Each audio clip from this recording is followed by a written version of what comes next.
mwumvishe ibi byinshi by'abakoloni, eka uyu munsi tuganire ku bintu byiza by'abakoloni, sibyo?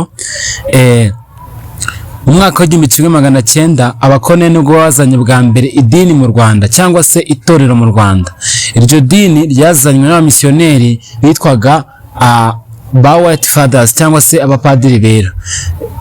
Bari abanyaburayi baje mu 1900 nibwo batangije ibintu by'amadini mu Rwanda. Ni nabwo ikigo cya mbere cy'ishuri cyigisha gusoma no kwandika cyafunguwe. Mu 1900 nibwo umuntu wa mbere yafashe umwanya arandika, yiga no kwandika izina rye. A na I na U byatutse mu 1990 ubyandika utabivuga. Abakoloni batuzaniye amashuri, batuzanira n'amadini. Bivuze ko kano kanya abakoloni bataba icyo gihe ushobora gusanga twari kuba turi mu bantu muri Afurika natwe tumeze nka ba Uchaba.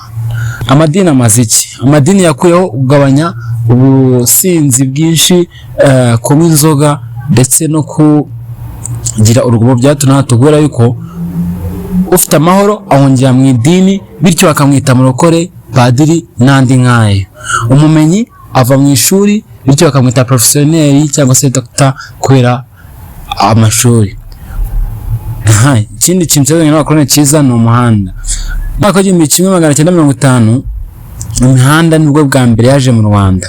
Yazanywe n'abakoloni nubwo bakoreshaga amabi kugira ngo batware ibicuruzwa basahuraga muri Afurika, ariko nanone iyo mihanda turimo turayikoresha kano kanya. Iyo mihanda yubatswe n'Ababiligi. Ababiligi nibo bazanye imihanda bwa mbere mu Rwanda mu 1950. Mu gihe abanyaburayi mu 1900 aribo bazanye amadini n'amashuri bitwaga ba White Fathers. Bita Rwego, komeze kunkurikirana, murakoze.